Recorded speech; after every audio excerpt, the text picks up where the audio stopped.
Do. Part two. That was a terrible way to start that. Awesome. I think I'm going to take these and download them and edit them together, though. So I'll be cutting that out. So I'm going to wait for a second, see if y'all can find me.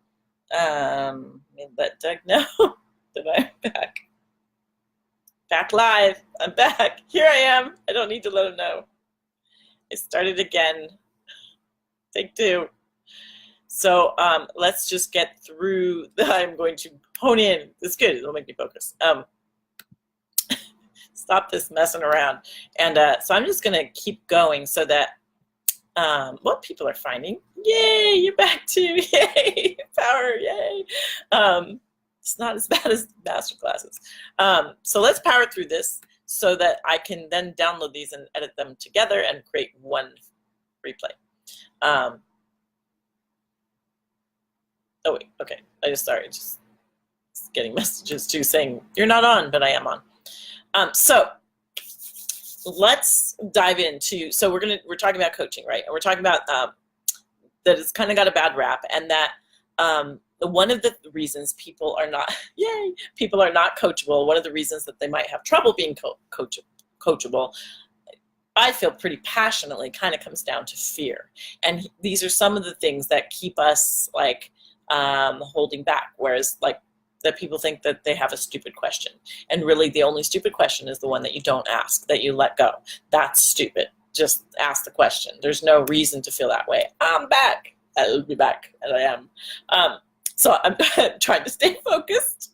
Help me focus, and let's get through this.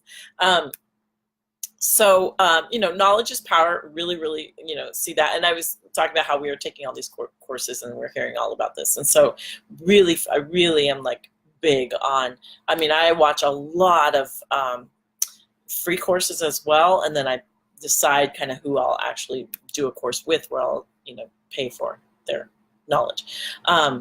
So there are a lot of TED Talks is a really great place to start. The process is kind of where I started to feel that. And so I was kind of saying right before I got cut off that, if you're seeing a leader as being vulnerable and a leader as being asking for advice, is that seen as being weak? And sometimes people think that that's a weak thing for a leader to do. I really have quite the opposite opinion of that. I think a leader that won't ask for advice is a weak leader. That means they're insecure. And there's never one way to do anything, in my opinion. There are, tried and true ways to do things, but there's always, just when you think something is tried and true, just when you're Xerox, some new thing comes along, just when your Microsoft, Facebook comes, there's been so many things where you would think that one thing would lead to the next within the same company, but it doesn't. Some other person comes along and puts on top of that. Microsoft did not think of Facebook. It's like we continue to evolve. And I think shutting that down is really not good, and that's considered, I think that's weak. Absolutely, Paula. And so that's why I put Brene Brown, which I have a feeling some of these screen readers are probably hip to her already, and Amy Cuddy, who has a really beautiful TED Talk that I use all the time, especially when I'm coaching teenagers. When I'm coaching, even writers who are having trouble finding their voice, watching that Amy Cuddy TED Talk, she talks about power positions. It is phenomenal. It is one of the best ones out there. Super popular. Hi, Gary. Thanks for finding us again. I think change is being able to go with change. And if you want to work in this business and you want to be a writer and you want to work with other writers, super, super duper important. It's like, it's the thing. And people, when they find people that they like to work with, they work with them again. It's how you stay working, and you see it all the time. You see all the same people in Wes Anderson movies, all the same people back again in the Coen Brothers movies. Some directors actually get some flack for that. And I'm like, man, if you find your team, you find your team. Like, it's awesome. You don't want to be like completely ridiculous about it, but because then that's the same thing. You're not being open to change and that kind of thing. But once you get the rhythm of being, people want to work with people that are open and collaborative and able to do that kind of thing. So if you find that you're like, super stuck all the time, then rather than being afraid to ask questions, you need to improve that question. Your success is determined by the quality of your question. If you find that you're struggling with things, ask better questions. Like, think of what is it you're missing. Like, go to the next level and ask more questions. And so how I think, and Doug and I talk about this quite a bit, because we are in the online space and because we deal with 6,000 people in the Facebook group and so much activity and so many people talking. And then when enrollment is open and we're doing what we call a launch, which is where we're launching enrollment, letting people know about it. That's a real common term in the online space as well. But when we're doing that, then we're really bombarded with not our tribe in a lot of times. Once we get here in Gatekeepers, and even more so in Screen Readers, we get this little, like, we are like the goofiest, geekiest tribe, right? But when we're a little bit further back from that, and I think I've talked about this before, where a lot of people think that we're a scam. A lot of people think, oh, come on, you can't write a screenplay. Nobody can do that. You know, it's like, it kind of blows my mind, actually, how many people will say, you know, you'll say, you know, I was thinking about working on this thing in a screenplay. People will be like, no, that nobody does that. And, you know, nobody can write a screenplay. And you have to know this and you have to know that. And it's like, oh, okay, so get smart walls. Don't even try. What? Like, to me, it's like, shut up. I'm sorry. That's really rude. But it is like, it's like, come on, man. Come on. Hi, Leonard. Nice to see you. So it is like, if, you know, don't shut me down before I even, like, you know, start. So the personification of fear takes this shape, in our opinion, in our never to be humble opinion. Know-it-alls. No. Just what I was doing just then. And that's how they sound too. No, nobody does that. Nobody can't do that. You can't. You have to know someone. You have to blah, blah. And you can't be a consultant on a screenplay unless you've won an Oscar. What are you talking about? That's like saying you can't coach an Olympic athlete unless you've won an Olympic medal. That's not true. Beyonce isn't a vocal coach. It's not like you have a pop star and then they go be a vocal coach. They're busy being a pop star. They're busy winning Oscars for whatever they're producing, writing, directing. They're doing that. Some of those people, yes, some of them like to give back. Some of them like to be interviewed. Some of them like to do classes here and there. None of them are like taking that on to be that person's mentor and consultant. You know, that even if they're doing them, you know, the master classes that we're seeing now, that's one master class. They're not going, hey, you, Mr. Writer, Miss Writer, let's sit down and I'm going to help you work on your screenplay. They're not doing that. That is the distinction of a screenplay coach, you know, and there's plenty of room. There's millions of people that have screenplays. So I feel like, no, you don't, you know, all these know-it-all things, that is fear to me. And then pessimists too. That's really, it's a little bit different. Pessimists can come, you know, that also, so these all kind of go in hand, this all kind of goes in hand in hand. You know, you've got your pessimists that just are certain that it's just never going to happen, never going to work, this is a scam, blah, blah, blah, blah. And then and then know-it-alls that it's not going to work because I know that the studios have their own people. They have this little deeper level of being pessimistic. And then you've got skeptics. With skeptics, I think, can be healthy. You know, you can have some healthy skepticism, of course. And you can kind of, and I get it. It's like, yeah, we're online. We're teaching stuff about Hollywood. I get where people are like, yeah, right. So, and one of the know-it-all is a little bit harsh for this, but people that say, don't ever give your money to anyone who's doing anything in Hollywood because they're just trying to scam you. You never pay anything up front. That is absolutely true if you're an actor, for one thing. Like if someone tells you they're going to get you a job and then they ask for money up front, that's a whoop, whoop, whoop, red flag. But if you're taking an acting class, you pay for the acting class. If you're doing, I could do a whole topic on casting workshops. Sometimes you pay to do those. And so you're in front of a casting director and they teach a class and then you do some reading for them and stuff. It's a great way to meet people. I'm totally for it. So there are scenarios where it works. If you're walking down a mall and there's a sign that says, want to be a star? Yeah, I'd keep walking. That's yeah. I hope I'm kind of laying that out a little bit better. And then also you get the town criers. And these are the ones that just kind of, nuh-uh, this is a scam. And they have no idea what you're doing. They have no idea who you are. They don't really even care. They just want to be the one to I'm going to tell you, this is what it is. They're my favorite, as you can tell. And then you've got victims. No, this could never happen. This will never happen for me. It's just not possible. Yeah. So I love it. It's like the town criers. So to me, these, you know, this is the personification of fear. And so whenever you're trying something new, and this can be true when you put your screenplay out there or go into a writer's group, and if you're wanting to be a coaching consultant and you're looking for clients and you're going in writers groups, whatever, you will see this like rampant, like in writers groups, Facebook groups. It's very entertaining sometimes. It's like, and then they get into arguments between the victim and the know-it-all. And instead of just like being encouraging to each other, being like what Juliana just said, if you haven't tried, you haven't lived. Yes, come from that place, please. There's no reason why not. Why not? So I think how you break through this is that the power of emulation. Paul Haggis came and talked to our group. Paul Haggis was working construction in Canada and now has 2 back-to-back Oscars. Only person to ever do that. So, you know, emulate. Find the people that are doing that you want to do and do it. There are 3 types of mindsets to look at. Do you have a fixed mindset? Do you have a fragile mindset? Do you have a growth mindset? These are things that will stop you from being coachable. These are things to look at if you're trying to coach someone. A fixed mindset is things are like this. You know, this is a phone. It is just a phone. It's not a camera and it's not a GPS. It's a phone. You know, it's people that are really like, that's just kind of a lame example. But there are people that very much are like, it's like this. And then you've got your fragile mindset that are constantly feeling like they just can't. It's just never, I can't, it's not good enough. See how like even just emulating that is like, I can't eat that. That's how you end up talking when you just can't. It's just too fragile. It's just too much. And then you've got the growth mindset, which is Juliana, what she's displaying right there, of just being like, no, grow. We need to grow. We need to shift. We talked about this in another session a few weeks back when we talked about the difference between having an abundant mindset or a lack mindset. Very similar. Abundance is a growth mindset.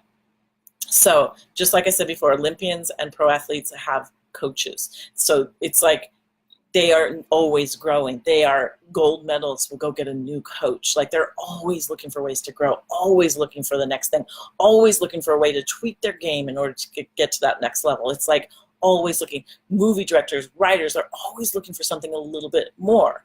And so, and then Doug brought up this term that's been around for a really long time, which is if you're locked onto something, you can lock yourself out of something new. So that's basically, you know, if you have a fixed mindset, you are stopping yourself from having a growth mindset.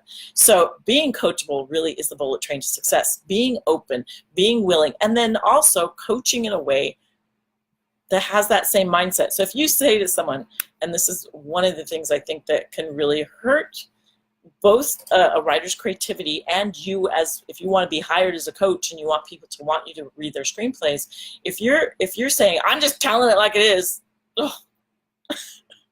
so yes, you want to be honest. Yes, you want to be clear. Yes, you want to say, I'm sorry, this is not working. But to be like, well, that's terrible. Like, I'm just being honest. If you can't take it, you better, you know, you can't dish it out, but you can't take it. All that kind of stuff is like, wah, wah, wah, wah. Why does it need to be presented like that? If you're coaching someone, you want them to go, oh, yes, I get it. I'm going to go write that. You want that reaction, not if you do that, every bone, everything is going to cross. Like they're just going to be like, no. No one, not no one, but many people cannot handle that. And yes, we should have thicker skins. Yes, there are some people that really need to develop a thick skin. However, it's not like it should be forced upon you. Well, you know, toughen up. It's like, okay, let them grow. They will not grow if you scream at them that they need to grow. It's kind of like parenting. If you scream at your kid, you're stupid, they're gonna think they're stupid. It's like kind of, we do this to each other. We especially do this to each other online. And I'm a little engine that could stop it, stop fighting. So if you want to become more coachable, some of the things that you can do is, one, pretty obvious, ask for feedback, right? Tell people what you know, Simon Cowell. You know what's funny about that is I think Simon Cowell, it's a good example, but he got so much kind of flack and like bad press and whatever. He softened up quite a bit, and then it became a caricature, which is a little bit different. He became so nasty, and then Jennifer Hudson smoked him by, you know, proving him so wrong. So now he's softened up a bit. He's become a bit of a character, the angry, you know, whatever guy. It's become kind of a thing. And some people like that use that persona as a way to, gain traffic or whatever. When we're but it's not someone to emulate when you are trying to coach people one-on-one. When you're being a celebrity personality, kind of a little bit of a different thing, but when you are sincerely, I would think that anyone who is in here, anyone who wants to be a gatekeeper, anyone who wants to be a reader is sincerely wanting to make better movies. I'm hoping. So the more that we can do that together, the better it will be. So if you are getting coached, you want to try to venture outside of your comfort zone. You want to, James Wedmore, who's I think is phenomenal, and he talks a lot about this kind of mindset. I've always had these ideas and feelings, and I have hit my head against many walls with this kind of it's hard the kind of mindset that I have about growth and about Gordon Ramsay. I don't know who that is, or it's not ringing a bell right now. Maybe because I saw Ramsey and was thinking David Ramsey, and now who is that? Remind me. I know the name. It's you want to be. James Wedmore talks about if you are always comfortable, then you're not reaching far enough. You want to be trying new things. And with Doug and I doing this has been such a huge venture of leaping and being trusting and then getting it so back to us in such a just amazing way that it's, we want to try and push that on other people to take a chance, resist the urge to be defensive. If you find, and if you are defensive, and I think I put this, oh no, it's for screeners later. But if you find that you are justifying anything, where you're saying, someone says, and they had a great episode of Girls where they say they've read her work, she's a writer, they've read her work, and someone says, well, it's so 50 Shades of Grey, and before they even finish the sentence, she goes, well, I haven't read that, so, and then they're like, no, you're not supposed to even talk, but it is if you find yourself saying, well, giving an excuse of why the character was, why you wrote it that way, or you didn't really mean it that way, or you some kind of excuse, or even what you might determine in that moment feels like a reason, that's being defensive. Just zip it. Let them give you the comments. Write them down. Right? You don't need to respond. If this is a little bit more of a live situation. If you are a writer, highly recommend that you do live reads so you can hear your work and then take notes and get used to getting notes from people. Oh, of course, the chef. Thank you, chef. Can you tell I don't cook? Grubhub. So I really urge you to join writing groups. I really urge you to urge the people if you're consulting with someone to join writing groups. It is one of the best ways where you can actually, a lot of writing groups will do a little assignments. And I mean, I've written full plays that were based off of little, we had one where you had to write a 5-minute scene where the characters could only say 3 words in each sentence. It was phenomenal. And I came out with a play called 3 Little Words. It's it becomes a thing, and you can really create that way. If people are giving you notes and you just think that they're just left field, try them anyway. Who cares? It's just a new draft. Keep your old draft. Try those notes. Try it on for size. See, because even if what they told you isn't gelling and you're like, this is stupid, but you try it and you create the character and you write for a couple of days on that path, something else could come to you that does make sense. If you sit there and go, well, you won't grow, your characters won't evolve, your scripts will stay the same. And so these are the ways to try to be coachable, and these are the ways to coach others. So and I put especially important if you're over 30. And the reason I put that is just because if you're defensive, if you're over 30 and defensive, people will write you off a little bit more harshly, whereas people kind of expect if you're under 30 that you're going to be a little bit more, you just have a little bit more of that, you're kind of figuring things out, and so people will be a little more forgiving. And that's just been the experience that I've seen when I've been in writers groups or been in the older the person is, the less tolerant people are with them being defensive. It's a weird, I don't really know why. It's just been something that I've seen and experienced. But what happens when someone is defensive? So, and I see this in writers groups all the time where, the person goes, well, I didn't mean it that, and they have this answer for everything. People just go, then people start going, does anybody else have any more comments? crickets. People shut down. And that's what will happen if you're defensive. And if you're a reader and you come back to someone and they come back at you defensively, being able to coach them through that and say, look, take it or leave it. And that's part of it also as a coach, for you not to be married to your coaching. You're not saying you need to fix it and here's the answer, like, or not say this doesn't work, because who knows, maybe it works for some other people. So for you to really not to be married, not have ownership in the suggestions that you're giving, so that you can say to them, take it or leave it. And I say that a bajillion times when I'm pretty much in every coach, or any kind of coaching situation. I'll be like, take every grain of what I'm telling you, and I'm saying this right now, if any of this doesn't ring true to you, toss it out the window. Be nice. No, but I mean, like, if it doesn't work for you, try something else. And don't be married to your work in terms of coaching people. Let them, they will get more out of what you're telling them if you come out from a place of take it or leave it. If this works for you, great. If not, move along, son. Like, it's whatever. And who cares, really? All I want for anyone that's doing this is for you to grow and expand and have fun and make it cool, to make our lives better. That's really all we want at the bottom line. We want better movies. We want to have more fun. We want life to be good. If we're able to be here in this moment doing these lives, life is good, man. This is good. It's a good place to be. Like, we're so fortunate. So to get upset, to get defensive, to get any of that, after my day today in the snow, this is pretty sweet. Right? It's like, take it or leave it, move with it, run with it, grow, live, be. It's just like, there's no, developing that growth mindset is just so important. And living in a place of being defensive and not being able to coach or be coachable, and saying to someone, toughen up, as their coach, you're their coach.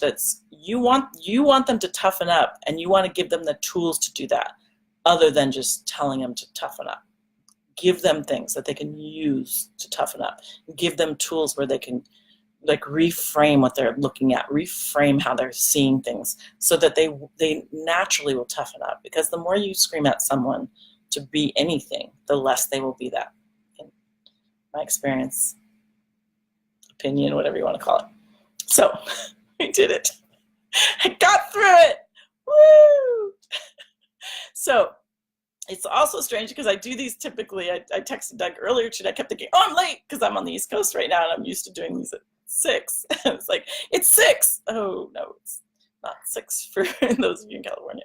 So appreciate you guys following us over. Appreciate you putting up with my snow craziness, and just really being there with us. Totally appreciate it. Download that handout. Let us know, give us some feedback, hashtag mindset. Let us know, examples that you're seeing of growth. Now go back through, this would be a good homework assignment, is go back through the Gatekeepers page and start looking at posts from this perspective. And look at any writing group. Join the screenwriters group. That's a massive group.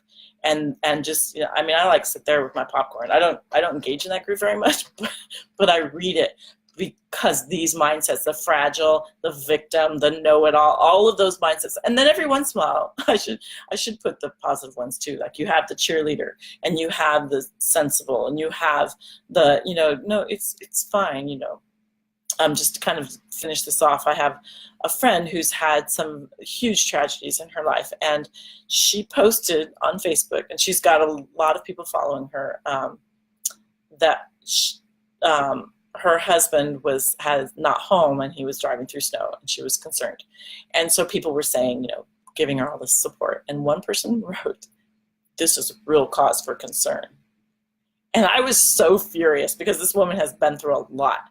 And right after that, one of our other friends posted, "This is not cause for concern. He's fine. Let us know when he's home." And I was so happy she did that, because what the heck, right? Like, why would you do that? Why would you do that? She's already struggling. That's why she put it there. She's looking for, she knows that the people, her friends that know what she's been through over the past 5 years, she knows that they get it, and she's reaching out to have people be there for he was fine. He got home, everything's fine. But it was like, that's the kind of mindset we want to have. And it's really interesting to me that people do that to each other. So let's not be that. Let's be the positive force. Writing is hard work, right? Right, Jane? It is. Writing is hard. You need to watch Hamlet too. He's Steve Coogan, sits in a typewriter forever. And then he goes, writing is hard. So great. Such a good movie. You got to see it. Elizabeth Shue. It's fabulous.